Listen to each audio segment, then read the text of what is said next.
فرزند زہرا یہ حالات برے ہیں۔ کاشانۂ بصیرت ایک ایسا مکمل یوٹیوب چینل جس پر محروم بصارت کے لیے بالخصوص اور تمام افراد کے لیے بالعموم سینکڑوں کی تعداد میں اسلامی کتب دستیاب ہیں۔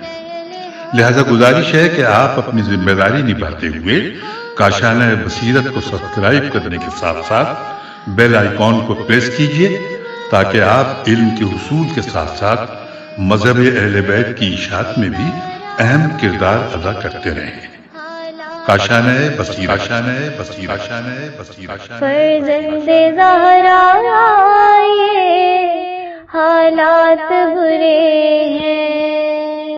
السلام علیکم ورحمۃ اللہ وبرکاتہ۔ سامعین، آپ سماعت فرما رہے ہیں سیرت ام المومنین حضرت علی ابن ابی طالب، حصہ اول۔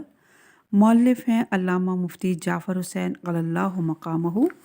آج ہم آپ کے سامنے اس کی 44ویں ریکارڈنگ پیش کر رہے ہیں، صفحہ نمبر 521۔ عنوان ہے ولید ابن عقبہ۔ ولید عروہ بنت کریز کے بطن سے عقبہ ابن ابی معیط کا بیٹا اور حضرت عثمان کا مادری بھائی تھا۔ عقبہ بدر میں مسلمانوں کے خلاف محاذ جنگ قائم کرنے والوں میں شامل تھا۔ مسلمانوں نے اسے اسیر کر کے حضرت کے سامنے پیش کیا تو آپ نے اس کے قتل کا حکم دیا، چنانچہ اسے قتل کر دیا گیا۔ ولید اور اس کے بھائی عمارہ نے فتح مکہ کے موقع پر اسلام قبول کیا، اور یہ اسلام حق کو حق سمجھنے کا نتیجہ نہ تھا بلکہ ایک طرح کی اطاعت اور سرفندگی تھی جو مجبوری کی حالت میں اختیار کی جایا کرتی ہے۔ پیغمبر اکرم نے جب زکوٰۃ اور صدقات کی وصولی کے لیے مختلف افراد مختلف قبائل کی طرف بھیجے تو ولید کو بنی مستلق کی طرف بھیجا۔ جب وہ ان کی بستیوں کے قریب پہنچا تو انہوں نے خیر سگالی کے طور پر اس کا استقبال کرنا چاہا۔ اس نے انہیں آگے بڑھتے دیکھا تو خوفزدہ ہو کر واپس پلٹ آیا اور پیغمبر اکرم سے کہا کہ وہ لوگ اسلام سے منحرف ہو چکے ہیں اور زکوٰۃ دینے سے انکار کرتے ہیں۔ حضرت نے اس پر حیرت اور استعجاب کا اظہار کیا اور اس کی تادیب اور سرزنش کے لیے قدم اٹھانا چاہا۔ بنی مستلق کو خبر ہوئی تو وہ حضرت کی خدمت میں حاضر ہوئے اور کہا، یا رسول اللہ، ہمارے بارے میں جھوٹ کہا گیا ہے اور ہم پر بہتان باندھا گیا ہے۔ ہم نہ اسلام سے منحرف ہوئے ہیں اور نہ زکوٰۃ دینے سے انکار کیا ہے۔ اس سلسلے میں یہ آیت نازل ہوئی، اگر کوئی فاسق تمہارے پاس کوئی خبر لے کر آئے تو اس کی تحقیق کر لیا کرو، ایسا نہ ہو کہ تم کسی قوم کو بے خبری کی بنا پر نقصان پہنچاؤ۔ ایک مرتبہ اس نے حضرت علی سے کہا، میں شمشیر زنی اور صف شکنی میں آپ سے کم نہیں ہوں۔ حضرت نے فرمایا، اے فاسق، چپ رہے۔ اس موقع پر یہ آیت نازل ہوئی، کیا جو شخص ایماندار ہو اس شخص کے برابر ہو جائے گا جو فاسق ہو؟ یہ دونوں برابر نہیں ہو سکتے۔ ابن عباس کہتے ہیں، یہ آیت علی ابن ابی طالب اور ولید ابن عقبہ کے بارے میں نازل ہوئی، اور روایت ہے استیعاب جلد نمبر 3 صفحہ نمبر 596۔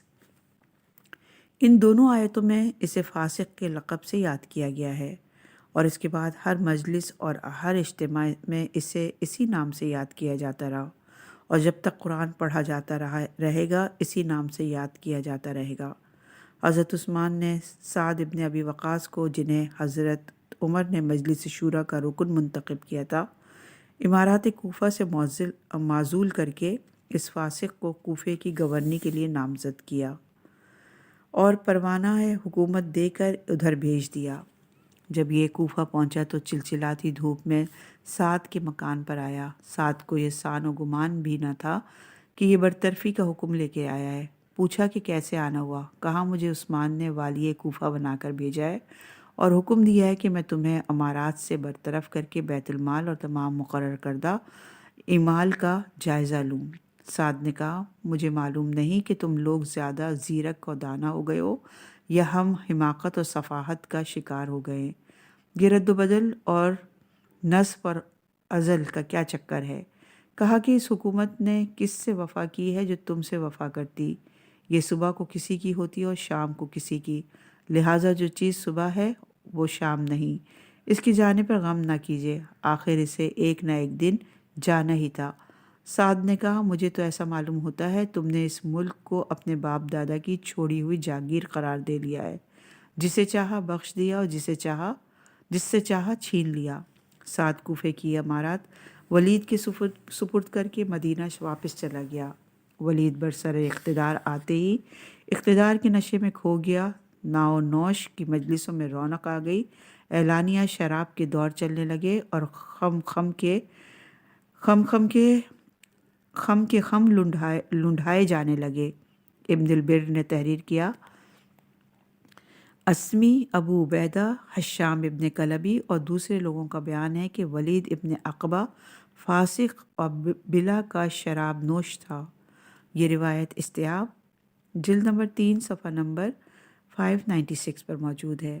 ولید کے مصاحبین میں ایک عیسائی ابو زبید تائی مصائب خاص اور اس کا ہم نوالا اور ہم پیالہ تھا۔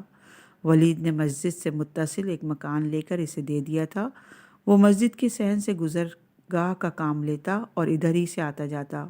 لوگ ایک عیسائی کو شراب کے نشے میں جھومتے لڑکھڑاتے آتے جاتے دیکھتے تو پیچ و تاب کھاتے، مگر کسی کو جرت نہ ہوتی تھی کہ وہ درباری ندیم کو ٹوکے اور مسجد میں سے ہو کر گزرنے سے منع کرے۔ ایک دن ایک ایسا واقعہ پیش آیا کہ صبر و ضبط کے سارے بندھن ٹوٹ گئے اور دبی گھٹی آوازیں چیخ بن کر گونج اٹھیں۔ ہوا یہ کہ ولید نے نشے کے ترنگ میں صبح کی نماز 2 رکعت کے بجائے 4 رکعت پڑھا دی اور نمازیوں سے کہا کہ آج ہم وجد اور بے خودی کے عالم میں ہیں، اگر کہو تو اور پڑھا دیں، اور نماز میں قرأت کے بجائے یہ شعر دہراتا رہا، دل بھی بوڑھا ہو گیا اور رباب بھی بوڑھی ہو گئی، مگر دل ابھی تک اسی میں اٹکا ہوا ہے۔ اہل کوفہ نے تنگ آ کر حضرت عثمان سے شکایت کی اور ولید کی شراب نوشی پر گواہ پیش کیے۔ حضرت عثمان نے کوئی چارہ نہ دیکھا تو اسے مدینے طلب کیا اور کوڑے لگوائے اور اس کی جگہ سعید ابن عاص کو حاکم کوفہ بنا کر بھیج دیا۔ سعید نے کوفے میں وارد ہونے کے بعد حکم دیا کہ جس معتبر پر ولید ایسا نجس اور پاک آدمی بیٹھتا تھا، جس ممبر پر ولید جیسا نجس اور ناپاک آدمی بیٹھتا تھا، اسے دھو کر پاک و صاف کیا جائے، اور جب تک اسے دھویا نہ گیا سعید نے اس پر بیٹھنا گوارا نہ کیا۔ جب امیر المومنین برسر اقتدار آئے تو ولید مدینے کی سکونت چھوڑ کر بصرہ میں مقیم ہو گیا اور پھر وہاں سے رقہ کی طرف منتقل ہو گیا اور رقہ میں ہی میں وفات پائی اور وہیں پر ابو زبید تائی کے پہلو میں دفن ہوا۔ صفحہ نمبر ہے 524 اور عنوان ہے سعید ابن عاص۔ سعید عاص ابن سعید کا بیٹا تھا جو جنگ بدر میں حضرت علی کے ہاتھ سے قتل ہوا تھا۔ سعید نے اپنے باپ کے مارے جانے کے بعد یتیمی کا زمانہ حضرت عثمان کے زیر سایہ گزارا۔ فتح شام کے بعد معاویہ کے پاس چلا گیا، پھر شام سے مدینہ چلا آیا اور 30 ہجری میں ولید کی برطرفی کے بعد کوفے کا حاکم مقرر کیا گیا۔ سعید ایک خود پسند، خود سر اور متشدد قسم کا آدمی تھا۔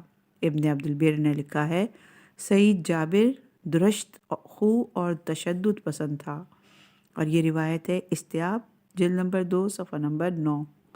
اس کی تندخوئی اور درشت مزاجی کے ثبوت میں یہ واقعہ کافی ہے کہ ایک مرتبہ عید کے چاند کے بارے میں اس نے لوگوں کو اپنے ہاں جمع کیا اور ان سے پوچھا کہ تم میں سے کسی نے چاند دیکھا ہے؟ ہاشم ابن عتبہ نے کہا میں نے دیکھا ہے، اور دوسرے لوگوں نے کہا ہم نے نہیں دیکھا۔ اس پر سعید نے کہا کہ اس کانے نے تو چاند دیکھ لیا اور تم لوگ نہیں دیکھ پائے۔ ہاشم کی ایک آنکھ جنگ یرموک میں جاتی رہی تھی۔ انہیں اس انداز تخاطب پر غصہ آیا اور کہا تم میری یکم چشمی پر کیا طنز کرتے ہو؟ یہ آنکھ اللہ کی راہ میں جاتی رہی ہے۔ ہاشم تو یہ کہہ کر واپس چلے گئے، مگر چاند کی تصدیق کے لیے لوگوں کا ان کے ہاں تانتا بن گیا۔ سعید کو یہ امر ناگوار گزرا۔ اس نے چند آدمیوں کو بھیج کر انہیں بری طرح سے پٹوایا اور ان کا گھر جلوا دیا۔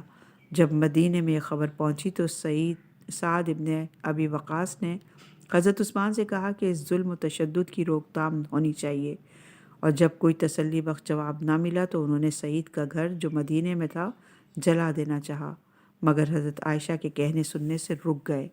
سعید جتنا عرصہ برسر اقتدار رہا، عوام اس کے خلاف اس کے ظلم و اعتصال کا تختہ مشق بنی رہی۔ بیت المال کو ذاتی ملکیت سمجھ کر جسے چاہتا اور جو چاہتا بطور عطیہ خسروانہ بخش دیتا۔ نہ اللہ کا ڈر تھا اور نہ مرکز کی طرف سے احتساب کا خطرہ۔ اگر اس کے خلاف کوئی آواز بلند کرتا تو اسے سختی سے دبا دیتا۔ اس کی جرت اس حد تک بڑھ گئی کہ ایک دفعہ جب کہ اعیان اور اشراف کوفے سے دربار چھلک رہا تھا،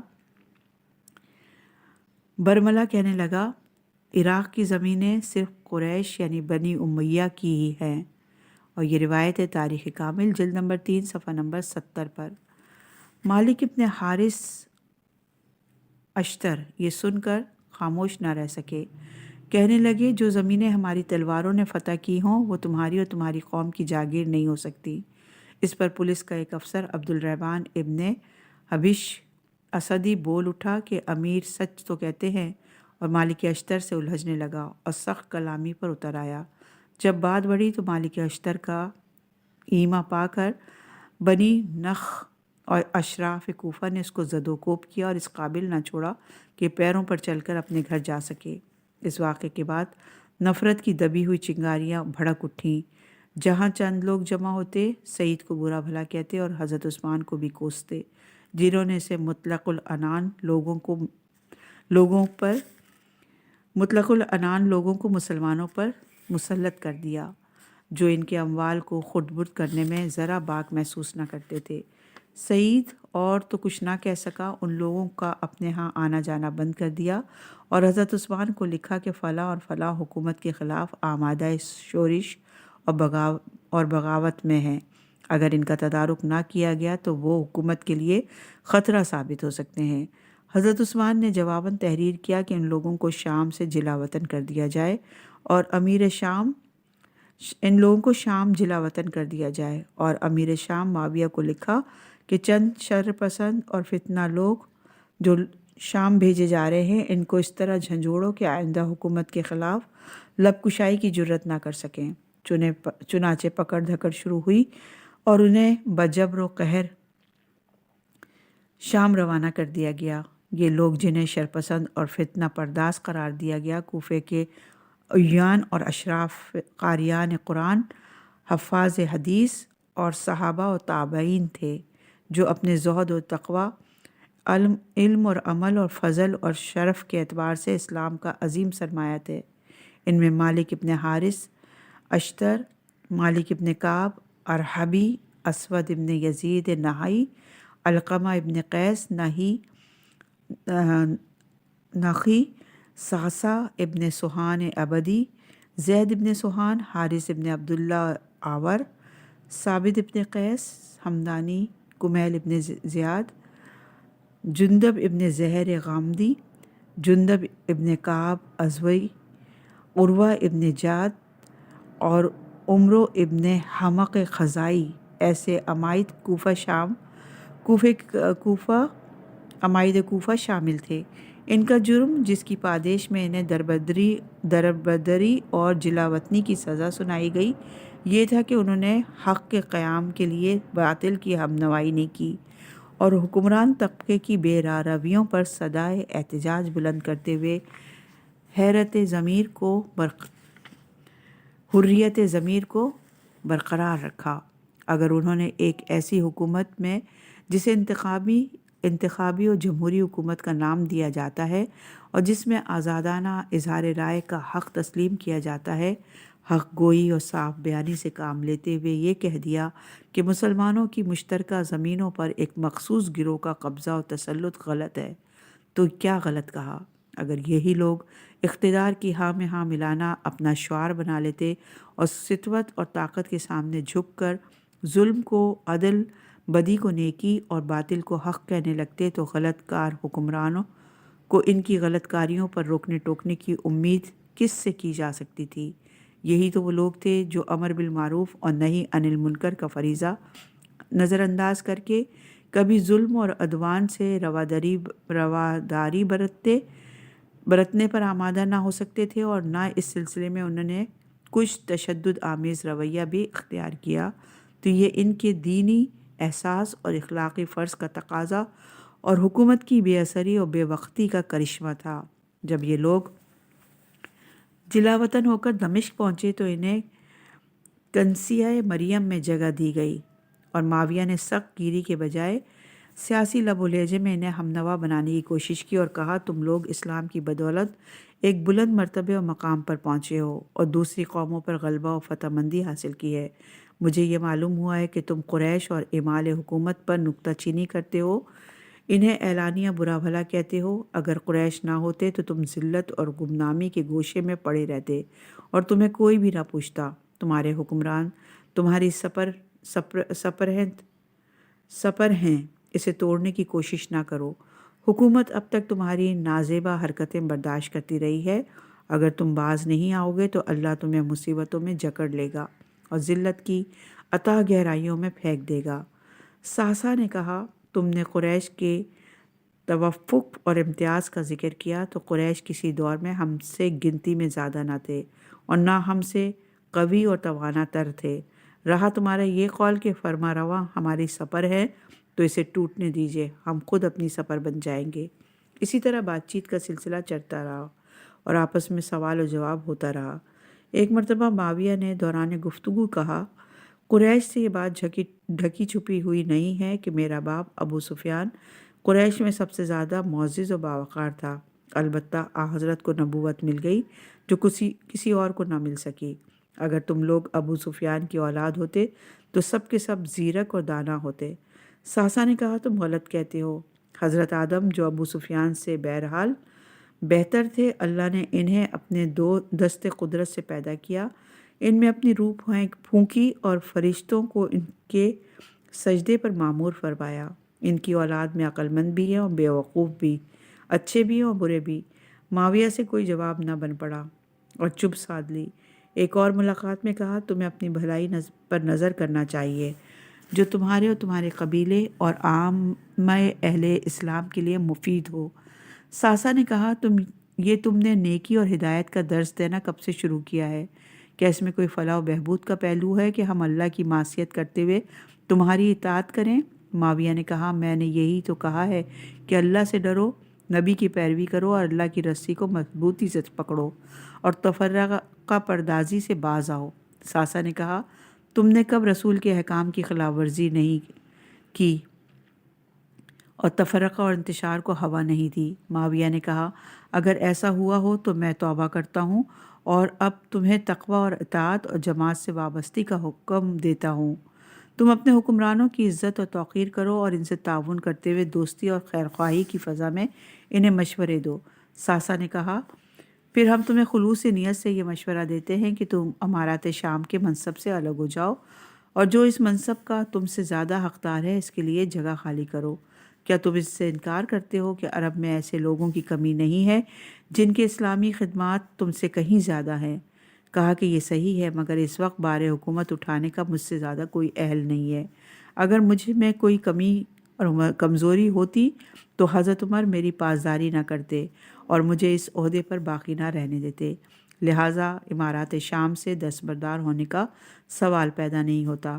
تمہارا یہ مشورہ شیطانی وسوسہ ہے اور شیطان کی اطاعت کا نتیجہ ذلت و رسوائی کے سوا کچھ نہیں ہوتا۔ اس پر سہسا اور دوسرے لوگ بگڑ گئے اور معاویہ پر جھپٹے۔ معاویہ نے کہا، یہ کوفہ نہیں ہے، سرزمین شام ہے۔ اگر یہاں کے لوگوں کو تمہاری اس حرکت کا علم ہو گیا تو وہ تمہیں قتل کیے بغیر نہیں رہیں گے۔ یہ کہہ کر وہاں سے اٹھ کھڑے ہوئے اور منزل پر پہنچ کر حضرت عثمان کو تحریر کیا کہ وہ لوگ جو ہمارے یہاں آئے ہیں انہیں نہ عقل و شعور سے واسطہ ہے اور نہ دین و مذہب سے لگاؤ، ان کا مقصد صرف فتنہ گری اور شرانگیزی ہے۔ مجھے اندیشہ ہے کہ اگر یہ لوگ یہاں رہے تو فتنہ اور شر پھیلائیں گے اور شامیوں کو آمادہ بغاوت کریں گے، لہٰذا مناسب ہوگا کہ انہیں یہاں سے کہیں اور بھیج دیا جائے۔ حضرت عثمان نے لکھا کہ انہیں سعید ابن عاص کے پاس کوفہ روانہ کر دیا جائے، چنانچہ انہیں واپس کوفہ بھیج دیا گیا۔ سعید سے کشیدگی تو تھی ہی، یہاں آنے پر حالات روبہ اصلاح ہونے کے بجائے اور بگڑ گئے۔ حضرت عثمان کو اطلاع ہوئی تو انہوں نے مالک اشتر کو تحریر کیا کہ تم لوگ کوفہ خالی کر دو اور یہاں سے حمص چلے آؤ۔ اشتر نے یہ فرما پڑھا تو کہا، بار الہ، ہم میں سے جو رعیت کا بدخواہ اور اس کے حق میں معصیت کار ہو، اس پر جلد عذاب نازل کر۔ اور یہ روایت ہے تاریخ طبری جلد نمبر 10 اور صفحہ نمبر 367 پر۔ یہ لوگ کوفے سے حمص چلے آئے اور والی حمص عبد الرحمن ابن خالد بن ولید نے ان کی تذلیل اور تحقیر میں کوئی کسر اٹھا نہ رکھی اور انہیں طرح طرح کے شدائد و آلام میں جکڑے رکھا۔ جب انہیں 1 مہینہ قید و بند میں سختیاں جھیلتے گزر گیا تو انہیں پھر کوفہ بھیج دیا۔ اب رعایا کا پیمانہ صبر لبریز ہو گیا۔ لوگ عثمانی امال کے ہاتھوں پہلے ہی نالا تھے۔ حضرت عثمان کے اس طرز عمل سے جو ان معزز اور سربلند افراد کے ساتھ روا رکھا گیا، ہر طرف غضب اور انتقام کے شعلے بھڑک اٹھے۔ نظم مملکت تاہ و بالا ہو کر رہ گیا۔ حضرت عثمان ان بدلے ہوئے حالات سے آنکھیں بند نہیں کر سکتے تھے۔ انہوں نے اس ہمگیر شورش کو دبانے کے لیے 34 ہجری میں عمال اور حکام کو مدینے میں طلب کیا۔ سعید ابن عاص کو بھی کوفے سے مدینہ آنا پڑا، اور جب یہاں سے فارغ ہو کر کوفے کی طرف پلٹا تو قادسیہ کے قریب جرح کے مقام پر اسے روک دیا گیا، اور مالک اشتر اور اس کے ساتھیوں نے اس سے کہا، ہم تمہیں کوفے میں داخل نہیں ہونے دیں گے، تم جدھر سے آئے ہو ادھر واپس چلے جاؤ۔ سعید نے کچھ حیل و حجت کی مگر اس کی ایک نہ سنی گئی، اور سب نے کہا کہ تمہاری بہتری اسی میں ہے کہ واپس پلٹ جاؤ، اب عوام کے ریلے کو روکنا تمہارے بس کی بات نہیں ہے۔ چنانچہ وہ وہیں سے واپس مدینہ آ گیا۔ حضرت عثمان نے اس کی جگہ ابو موسیٰ اشعری کو بھیج دیا، جس کی کارگزاریوں کا تذکرہ جمل اور تحکیم کے سلسلے میں ہوگا۔ صفحہ نمبر ہے 568۔ عنوان ہے قصاص خون عثمان۔ قصاص یعنی خون کے بدلے خون ایک ایسا ضابطہ ہے جسے نہ عقل غلط کہتی ہے اور نہ شرع، بلکہ تمام علل اور ادیان اس کی ضرورت پر متفق ہیں، مگر ہر قاعدہ و قانون میں کچھ مستثنیات بھی ہوتے ہیں، اور یہ ضابطہ بھی مستثنیات سے خالی نہیں ہے۔ چنانچہ اگر کوئی شخص کسی جرم کی پاداش میں قتل کر دیا جاتا ہے، یا کوئی شخص اپنی جان کے بچاؤ کے لیے حملہ آور کو قتل کر دیتا ہے جبکہ جان کا تحفظ اس کے قتل پر منحصر ہو، تو ان دونوں صورتوں میں اگرچہ فعل قتل کا ارتکاب ہوا ہے، مگر نہ شرع قصاص کا حکم دیتی ہے اور نہ عقل۔ اسی طرح متعدد ایسے موارد شمار کیے جا سکتے ہیں جہاں قصاص کا حکم عائد نہیں ہوتا۔ جہاں تک نفس قصاص کا تعلق ہے، اس کی مشروطیت میں کسی شبے کی گنجائش نہیں، البتہ اس کے موارد میں اختلاف ہو سکتا ہے۔ امیر المومنین کے مسند خلافت پر متمکن ہونے کے بعد جب قصاص خون عثمان کا مسئلہ چھڑا تو یہ مسئلہ بھی اختلافی بنا دیا گیا، اور لوگ 2 مختلف اور متضاد گروہوں میں بٹ گئے۔ ایک گروہ حضرت عثمان کے قتل کو جائز قرار دیتا تھا، اس کے نزدیک قصاص کا کوئی سوال پیدا نہیں ہوتا تھا، اور ایک گروہ اس قتل کو ناروا سمجھتا تھا اور قصاص اس کا پرزور حامی تھا۔ اس سے بحث نہیں کہ یہ مطالبہ صحیح تھا یا غلط، جو بھی صورت ہو، عملی اعتبار سے یہ مسئلہ اتنا آسان نہ تھا کہ اس کا فوری حل نکل جاتا اور ان پیچیدگیوں اور دشواریوں کو بآسانی دور کیا جا سکتا جو اس راہ میں حائل تھیں۔ اگر امیر المومنین اس قتل کو ناروا سمجھتے ہوئے قصاص کی طرف متوجہ ہوتے تو اس گروہ کے بگڑنے کا اندیشہ تھا جو اس قتل کو بربنائے تعویل جائز سمجھتا تھا اور قصاص کے خلاف تھا، اور اگر قصاص سے پہلو تہی کرتے تو وہ گروہ آمادہ بغاوت نظر آتا تھا جو اس خون کو خون ناحق قرار دیتا تھا۔ اس وقت ایک طرف جھکاؤ انتہائی خطرناک تھا اور حکومت میں بھی اتنا دم خم نہ تھا کہ دونوں گروہوں کے جذبات کو متوازن سطح پر لا کر اس گتھی کو سلجھایا جا سکتے۔ ابھی نہ ملکی معاملات مضبوط ہوئے تھے اور نہ حکومت میں استحکام پیدا ہوا تھا، ہر طرف کھینچا تانی اور افراتفری کا عالم تھا۔ نہ قصاص طلب کرنے والوں کے جذبات کو فرد کو فرو کیا جا سکتا تھا اور نہ بلوائیوں کو بآسانی گرفت میں لیا جا سکتا تھا۔ چنانچہ جب طلحہ و زبیر اور ان کے ہم خیال لوگوں نے حضرت سے قصاص کے بارے میں کہا تو آپ نے صورتحال کا جائزہ لیتے ہوئے فرمایا، جو تم جانتے ہو میں اس سے بے خبر نہیں ہوں، لیکن میرے پاس اس کی قوت و طاقت کہاں ہے جبکہ فوج کشی کرنے والے اپنے انتہائی زوروں پر ہیں اور اس وقت ہم پر مسلط ہیں، ہم ان پر مسلط نہیں ہیں، اور عالم یہ ہے کہ تمہارے غلام بھی ان کے ساتھ اٹھ کھڑے ہوئے ہیں اور صحرائی عرب بھی ان سے مل جل گئے ہیں، اور اس وقت بھی وہ تمہارے درمیان اس حالت میں ہیں کہ جیسا چاہیں تمہیں گزن پہنچا سکتے ہیں۔ کیا تم جو چاہتے ہو اس پر قابو پانے کی کوئی صورت تمہیں نظر آتی ہے؟ حضرت نے اس وقت کے حالات کا جو نقشہ کھینچا ہے، تاریخ اس کی شہادت دیتی ہے کہ اس وقت مدینے پر بلوائی چھائے ہوئے تھے اور ہر طرف انہی کا عمل دخل تھا۔ وہ جو چاہتے کرتے، کسی کو ان کے خلاف عملی اقدام تو درکنار لب کشائی کی بھی جرت نہ ہوتی تھی۔ اگر امیر المومنین اس وقت قصاص کے لیے قدم اٹھاتے تو ایسا نہ تھا کہ وہ چپکے سے تلوار کے آگے سر خم کر دیتے اور کوئی مزاحمت نہ کرتے، بلکہ وہ پوری قوت و طاقت سے مقابلہ کرتے اور خونی ہنگامہ برپا ہوتا تاکہ مدینے کے کوچے اور بازار لاشوں سے پٹ جاتے۔ آخر وہ اتنی کمزور نہ تھے کہ بآسانی ان پر قابو پا لیا جاتا۔ اگر وہ اتنے ہی کمزور ہوتے تو محاصرے کے دنوں میں یہی طالبان قصاص اہل مدینہ کے تعاون سے انہیں روکتے، قتل سے مانے ہوتے، اور اگر باز نہ آتے تو ان سے جنگ کرتے، مگر اس وقت تو ان کے سامنے ہتھیار ڈال دیے اور گھروں کے گوشوں میں دپک کر بیٹھ گئے، اور جب حضرت عثمان قتل کر دیے گئے تو حضرت پر قصاص کے لیے دباؤ ڈالنا شروع کر دیا، حالانکہ ان بلوائیوں کی قوت و طاقت اور ان کے مقابلے میں اپنی کمزوری و بے بسی کے یہ خود متعارف تھے۔ چنانچہ جب ان لوگوں نے حضرت کے خلاف جنگ کا فیصلہ کیا اور حضرت عائشہ نے یہ رائے دی کہ مدینے پر حملہ کرنا چاہیے کیونکہ قاتلان عثمان مدینے ہی میں ہیں، تو طلحہ اور زبیر اور دوسرے لوگوں نے کہا، اے ام المومنین، مدینے کا ارادہ ترک کیجیے، اس لیے کہ وہ لوگ جو ہمارے ساتھ ہیں ان بلوائیوں کا مقابلہ نہیں کر سکتے جو مدینے میں ہیں، آپ ہمارے ہمراہ بصرہ چلیے۔ یہ روایت تاریخ طبری جلد نمبر 3 صفحہ نمبر 40 پر ہے۔ جب یہ لوگ سامان جنگ اور فوجی طاقت کے ہوتے ہوئے مدینے میں جنگ نہیں چھیڑتے اور عذر یہ کرتے ہیں کہ بلوائیوں کے مقابلوں کی قوت و طاقت اپنے اندر نہیں پاتے، اور یہی عذر حضرت پیش کریں تو اس کے تسلیم کرنے میں پس و پیش کیوں؟ اگر ان لوگوں کا مقصد قصاص ہوتا تو کوئی وجہ نہ تھی کہ قاتلین کو مدینے میں چھوڑ کر بصرہ کا رخ کرتے۔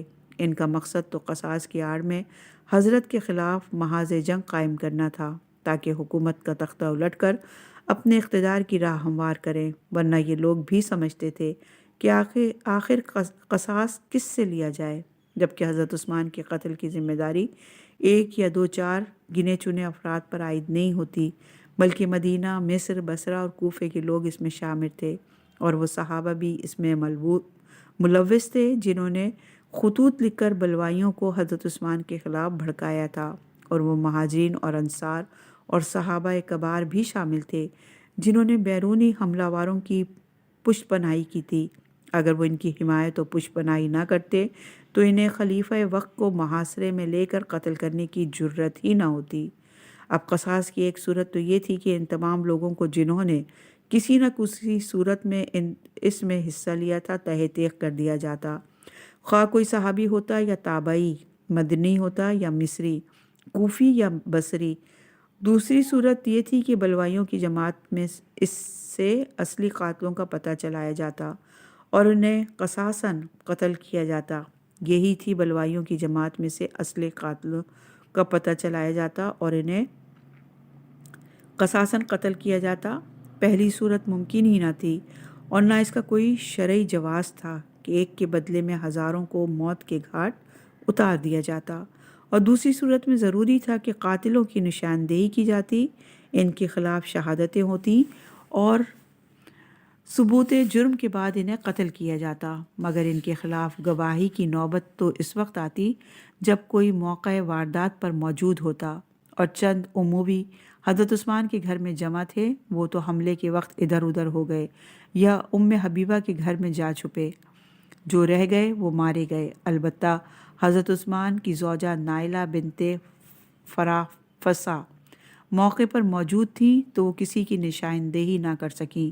چنانچہ امیر المومنین نے قاتلوں کے بارے میں ان سے پوچھا تو انہوں نے کہا مجھے معلوم نہیں، البتہ محمد ابن ابی بکر کے ساتھ 2 آدمی اندر گھسے تھے، میں ان دونوں کو نہیں پہچانتی۔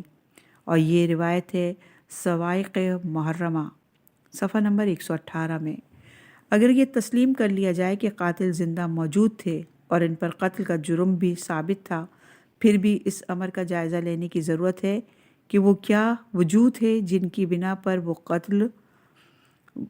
وہ قتل جیسے سنگین جرم پر اتر آئے۔ یہ امر تو روز روشن کی طرح واضح ہے کہ یہ قتل ہنگامی جذبات کا نتیجہ نہ تھا، بلکہ مسلسل گفت و شنید اور باہمی مفاہمت کی ناکامی کے بعد نوبت یہاں تک پہنچی۔ چنانچہ مختلف شہروں کے وفود حضرت عثمان کے ہاں آتے رہے۔ اعمال کی بدعنوانیوں ان کے گوش گزار ہوتی رہیں اور وہ ہر طرح رفع شکایت کے وعدے کرتے رہے، مگر یہ وعدے کسی منزل پر پورے نہ ہوئے۔ جب انہیں وعدے یاد دلائے گئے اور اعمال کی برطرفی پر زور دیا گیا تو یہ جواب دیا گیا جسے تم چاہو میں عامل مقرر کروں اور جسے تم نہ چاہو اسے معزول کروں، تو اس کے معنی یہ ہوئے کہ میں کوئی چیز ہی نہیں اور حکم چلتا ہے تو تمہارا چلتا ہے۔ اور یہ روایت ہے تاریخ کامل جلد نمبر 3 صفحہ نمبر 86 پر۔ اس پر ان لوگوں کو برہم ہونا ہی تھا۔ لوگوں نے بگڑ کر کہا اگر مظالم کا ازالہ اور اعمال کی برطرفی آپ کے بس کی بات نہیں تو خلافت سے دستبردار ہو کر گھر میں بیٹھ جائیے، ہم آپ سے کوئی تعرض نہیں کریں گے، اور اگر آپ نے ایسا نہ کیا تو ہم آخری قدم اٹھانے پر مجبور ہو جائیں گے۔ حضرت عثمان نے کہا تم کس جرم کی پادیش میں مجھے قتل کرو گے؟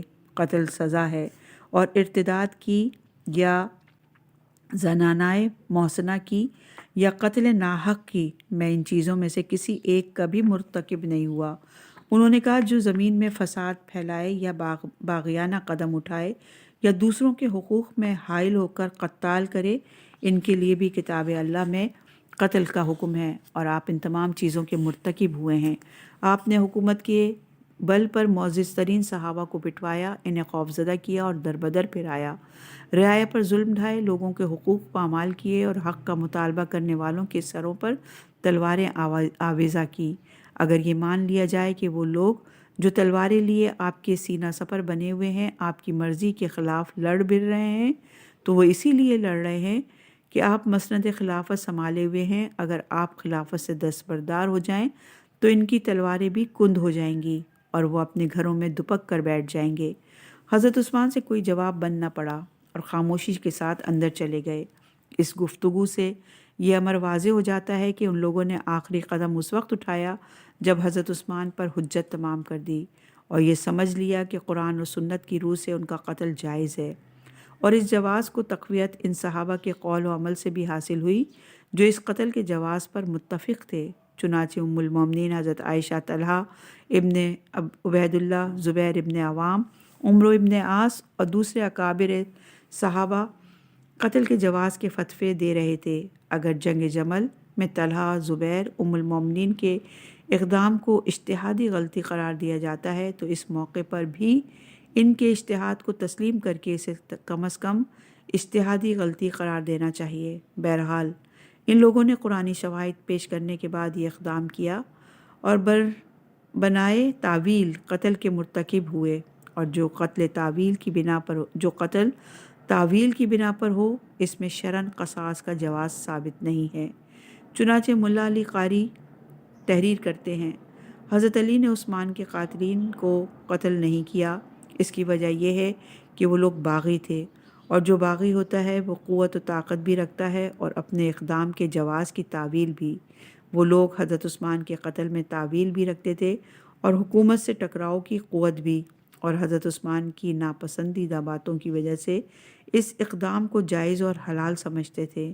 اور ایسے باغیوں کا حکم شرعی یہ ہے کہ جب وہ امام عادل کے مطیع ہو جائیں تو جو کچھ وہ اہل عدل کا نقصان کر چکے ہوں، ان کا خون بہا چکے ہوں اور ان کے بدنوں کو مجروح کر چکے ہوں، ان سے ان چیزوں کا مواخذہ نہ ہی ہوگا۔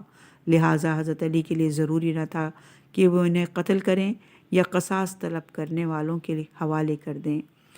یہ روایت ہے شرح فقہ اکبر صفحہ نمبر 67۔